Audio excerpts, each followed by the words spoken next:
नमस्कार दोस्तों, स्वागत है आपका कथा संगम में। हमें ये जानकर बड़ी खुशी हो रही है कि आप लोग हमारे वीडियोस पसंद कर रहे हैं। अगर आप इस चैनल पर नए हैं और आपने अभी तक सब्सक्राइब नहीं किया है तो अभी कर लीजिए। इसमें लगभग 1 सेकंड के 10वें हिस्से जितना ही टाइम लगेगा और ये बिल्कुल फ्री है। आज हम हमारी श्रृंखला सुपर हीरोज ऑफ इंडिया को आगे बढ़ाने जा रहे हैं। ये कहानी किसी भूत की नहीं बल्कि एक कहानी है ऐसे सब्जेक्ट की जिससे हम में से कई लोगों को बहुत डर लगता था, मैथमेटिक्स की। वैसे तो कुछ लोगों के लिए ये सब्जेक्ट काफ़ी बोरिंग होता है, वहीं किसी को मैथमेटिक्स इतना प्यारा होता है कि वो इसकी दुनिया में पूरी तरह डूब जाते हैं। श्रीनिवास रामानुजन एक ऐसा मैथमेटिशियन या कहें मैथमेजिशियन जिसने अपने नाम को इतना बड़ा बना लिया कि आज भी हम उनके नाम को सिर्फ इसलिए जानते हैं क्योंकि वो एक महान मैथमेटिशियन थे। चलिए फिर शुरुआत से शुरू करते हैं। ये कहानी शुरू होती है इरोड से, जो उस समय मद्रास प्रेसिडेंसी का हिस्सा हुआ करता था। साल था 1887। कुपुस्वामी श्रीनिवास अयंगर और कोमलता मल के यहाँ एक बालक का जन्म होता है। ये दंपति नांगरी थैयर के असीम भक्त थे। उनकी कृपा से रामानुजन धीरे धीरे बड़ा होने लगा और उसमें मैथमेटिक्स को लेकर एक विलक्षण प्रतिभा उभरने लगी। एक बेहद ही गरीब और साधारण परिवार में जन्म लेने के बाद भी रामानुजन ने कभी भी हार नहीं मानी और अपने संघर्ष को जारी रखा। एक बार की बात है, रामानुजन के यहाँ कुछ स्टूडेंट्स किराए पर रहते थे। उस समय मैथमेटिक्स को आर्ट की श्रेणी में रखा जाता था, तो वो स्टूडेंट्स बीए मैथमेटिक्स कर रहे थे।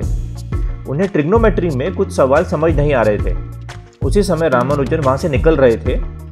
उनकी इस समस्या को देखकर रामानुजन से रहा नहीं गया और उनकी मदद के लिए पूछने लगे कि आप लोगों की क्या समस्या है। तो उनके किराएदार ने कहा, यह ट्रिग्नोमेट्री है और तुम अभी इसके लिए बहुत छोटे हो। रामानुजन ने कहा कि आप मुझे ये पुस्तक एक दिन के लिए दे सकते हैं। उन्होंने कहा, जी हाँ, आप इस किताब को ले लीजिए। अगले दिन रामानुजन ने उन स्टूडेंट्स को बुलाया और एक एक्सपीरियंस टीचर की तरह उन्हें सारे प्रश्नों को समझाया। उनके इस सॉल्यूशन को सुनकर सारे स्टूडेंट चकरा गए और सोच में पड़ गए कि हम बीए होने के बाद भी इन कठिन प्रश्नों के हल नहीं ढूंढ पाए और इस छोटे से बालक ने इन प्रश्नों को कैसे हल कर लिया। उसके बाद कई और भी स्टूडेंट्स रामानुजन से मैथमेटिक्स की ट्यूशन लेने लगे और उन्हें कुछ पैसे ट्यूशन की फीस की तरह देने लगे, जिससे कि उनके परिवार की थोड़ी सहायता हो जाए। 14 जुलाई 1909 में उनकी शादी जानकी से करा दी गई। शादी के कुछ दिनों बाद ही रामानुजन को हाइड्रोसिल टेस्टिस नाम की एक बीमारी हो गई, जिसका ऑपरेशन का खर्चा भी रामानुजन का परिवार नहीं उठा सकता था। पर बाद में डॉक्टर ने बिना कोई पैसे लिए ऑपरेशन कर दिया।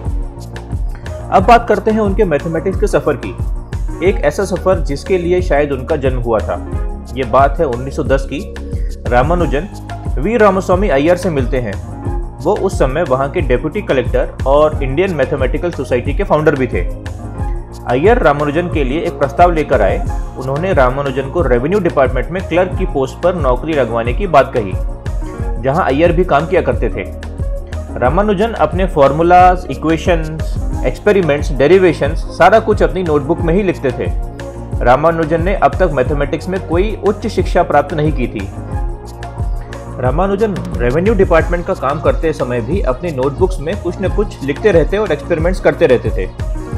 अय्यर ने जब उनकी नोटबुक देखी तो सोच में पड़ गए कि रामानुजन एक विलक्षण प्रतिभा का धनी है। उसे सिर्फ एक क्लर्क बनाकर रखना ठीक नहीं होगा। अय्यर ने एक सिफारिशी खत के साथ रामानुजन को अपने एक मैथमेटिशियन फ्रेंड के यहाँ भेजा। काफी लोगों ने उनके काम को देखा और बाद में रामानुजन की मुलाकात आर रामचंद्र राव से हुई, जो उस समय नेल्लोर डिस्ट्रिक्ट के कलेक्टर थे और इंडियन मैथमेटिकल सोसाइटी के सेक्रेटरी भी थे। राव रामानुजन के काम से काफी खुश हुए, पर उनके मन में कहीं संदेह भी था कि क्या ये काम वाकई रामानुजन ने बिना किसी की मदद से किया है। रामानुजन के फ्रेंड CV राजगोपालचारी ने राव के सारे संदेह को दूर किया और रामानुजन को एक मौका देने की सिफारिश की। राव के साथ रामानुजन ने कई टॉपिक्स पर बातें की। उसमें शामिल है elliptical integrals, hyper geometric series और थ्योरी ऑफ डाइवर्जेंट सीरीज। इसके बाद राव पूरी तरह उनकी प्रतिभा को मानने लगे और उन्हें शुभकामनाएं दी। उसके बाद रामानुजन के papers journal of mathematical society में पब्लिश हुए। इस तरह से रामानुजन ने कई पेपर्स पब्लिश किए और 1912 में मद्रास अकाउंटेंट जनरल ऑफिस में उन्हें एक टेम्परेरी जॉब मिल गई, जिसमें महीने की सैलरी थी 20 रुपए। उसके बाद उन्होंने मद्रास पोर्ट ट्रस्ट में चीफ अकाउंटेंट पोस्ट के लिए अप्लाई किया और एक सिफारिशी खत लिखा कि मैं अकाउंटेंसी के साथ अपने मैथमेटिकल जर्नी को भी आगे बढ़ाना चाहूँगा। कृपया इसकी भी मुझे अनुमति दी जाए। इसके लिए आपका आभारी रहूँगा। पोर्ट ट्रस्ट ने यह बात मान ली अब से रामानुजन अपनी अकाउंटेंसी का काम जल्दी खत्म करते और बाकी समय में अपनी मैथमेटिकल जर्नी को आगे बढ़ाते। 1913 में नारायण अय्यर, रामचंद्र राव और E.W. मिडिलमैस्ट, जो प्रेसिडेंसी कॉलेज में मैथमेटिक्स के प्रोफेसर थे, इन सब लोगों ने मिलकर रामानुजन के काम को MGM hill of university college London में ब्रिटिश मैथमेटिशियंस के सामने पेश किया। पर उन्होंने रामानुजन के काम को रिडल विद द होल ऐसी संज्ञा दी और वो ये नहीं समझ पा रहे थे कि रामानुजन ये काम को कभी साबित भी कर पाएंगे या नहीं। इसके अलावा रामानुजन की क्वालिफिकेशन भी उतनी नहीं थी जितनी किसी ब्रिटिश यूनिवर्सिटी में मैथमेटिकल रिसर्च करने के लिए ज़रूरी थी। इसके बाद रामानुजन ने एक लेटर ड्राफ्ट किया और कैम्ब्रिज यूनिवर्सिटी को भेजा। Professor H.F. बेकर और E.W. हॉब्सन, जो कि मैथमेटिक्स की दुनिया के नामी चेहरे थे, उन्होंने बिना किसी कमेंट के रामानुजन के पेपर्स को लौटा दिया। उसके बाद एक दिन रामानुजन ने G.H. हार्डी को भी एक खत लिखा और अपने काम के बारे में बताया। पहली बार देखने पर प्रोफेसर हार्डी को यह सब फ्रॉड लगा। उन्हें आशंका थी कि ये काम बिना एक्सपेरिमेंट और प्रूफ के संभव नहीं है, इसलिए शायद ये कहीं से चुराया हुआ है। थोड़े दिन बाद प्रोफेसर हार्डी ने फिर रामानुजन की नोटबुक देखी और उसके बाद वो काफ़ी इम्प्रेस हुए कि बिना किसी फॉर्मल एजुकेशन के इंडिया से एक प्रतिभाशाली स्टूडेंट्स ने काफ़ी अच्छी रिसर्च की है, इसे एक मौका तो मिलना ही चाहिए।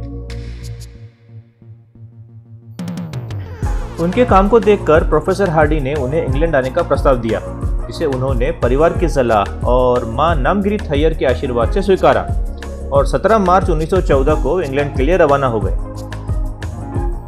प्रोफेसर हार्डी और उनके एक साथी लिटिलवुड ने रामानुजन की सारी नोटबुक्स देखी और उसमें उन्हें काफ़ी सारी नई रिसर्च और थ्योरम्स के बारे में पता चला और फिर बाद में रामानुजन का कंपैरिजन यूलर जैसे महान मैथमेटिशियन से होने लगा। उनके कठिन परिश्रम और लगन को देखकर रामानुजन को bachelor of arts bye research degree से नवाजा गया। 6 दिसंबर 1917 को रामानुजन लंदन मैथमेटिकल सोसाइटी के लिए इलेक्ट किए गए। 2 मई 1918 में उन्हें FRS यानी fellow of the royal society के लिए भी इलेक्ट किया गया। उस समय उनकी उम्र सिर्फ 32 साल थी और वो ये अवार्ड पाने वाले उस समय के यंगेस्ट फेलो बने। 1918 में वो फेलो ऑफ ट्रिनिटी कॉलेज में भी इलेक्ट होने वाले पहले भारतीय बने। इतनी सब उपलब्धियों के बाद भी रामानुजन की सेहत उनका साथ नहीं दे रही थी। इंग्लैंड में बिताए उनके 5 साल में उनकी तबीयत और ख़राब हो गई। उन्हें ट्यूबरक्लोसिस और सीवियर विटामिन डेफिशिएंसी हो गई। इसके चलते उन्हें 1919 में भारत वापस आना पड़ा। महज 32 साल की उम्र में उनकी मृत्यु हो गई। उनकी मृत्यु के बाद उनके नोट्स में बची बाकी रिसर्च उनके भाई ने पब्लिश की, जिसमें शामिल हैं सिंगुलर मॉडुली, हाइपर ज्योमेट्रिक सीरीज और कंटिन्यूड फ्रैक्शंस। क्या आप जानते हैं वो कौन सा नंबर है जिसे हम रामानुजन नंबर के नाम से भी जानते हैं? वो नंबर है 1729। इसके पीछे की कहानी कुछ ऐसी है कि एक बार प्रोफेसर हार्डी और रामानुजन एक कार में बैठे हुए थे। तभी वहाँ बगल से एक कार गुजरती है जिसका नंबर था 1729। उस नंबर को देखकर प्रोफेसर हार्डी ने कहा कि कितना अजीब सा नंबर है 1729। तब रामानुजन ने कहा इसमें अजीब सा क्या है, ये तो एक बहुत इंटरेस्टिंग नंबर है। प्रोफेसर हार्डी ने पूछा वो कैसे? तब रामानुजन ने कहा 1 to the power 3 plus 12 to the power 3, इसका सम होता है 1729 और 9 to the power 3 plus 10 to the power 3, इसका सम भी 1729 ही होता है। तो हुआ ना ये इंटरेस्टिंग नंबर, कैसे हम एक छोटा सा नंबर और एक बड़ा नंबर को क्यूब करें और जोड़ें और दो बड़े नंबर्स को क्यूब करके जोड़ें तो भी दोनों का रिजल्ट 1729 ही आता है। श्रीनिवास रामानुजन को याद करते हुए उनके जन्मदिन यानी 22 दिसंबर को नेशनल मैथमेटिक्स डे मनाया जाता है इंडिया में। वैसे तो हमारे देश में कई महान साइंटिस्ट और मैथमेटिशियंस हुए, कुछ के नाम लेते हुए हमें बड़ी प्रसन्नता हो रही है। Brahmagupta, Aryabhata, Bhaskara, Srinivas Ramanujan, T.C. Mahalanobis, C.R. Rao, Ashutosh Mukherjee, Rajchandra Bose, K.R. Parthasarathi और फूलन प्रसाद। अगर महिलाओं की बात करें तो वो भी किसी से कम नहीं। रमन परिमला, नीना गुप्ता, शकुंतला देवी, सुजाता रामदुराई, मंगला नार्लिकर, वंचना अयंगर, रेणुका रविंद्र, अजीत इकबाल सिंह, T.A. सरस्वती अम्मा और भामा श्रीनिवासन। कथा संगम की ओर से एक नई पहल है जिसमें हम इंडियन पर्सनैलिटीज और बायोग्राफीज आप तक लाने का प्रयास करेंगे। आशा है आपको ये पसंद आएगी। उम्मीद करते हैं आज का वीडियो भी आपको पसंद आया होगा। मिलते हैं आपसे किसी और कहानी के साथ, तब तक के लिए अपना ख्याल रखिए। धन्यवाद और गर्व से कहिए कि हम भारतीय हैं।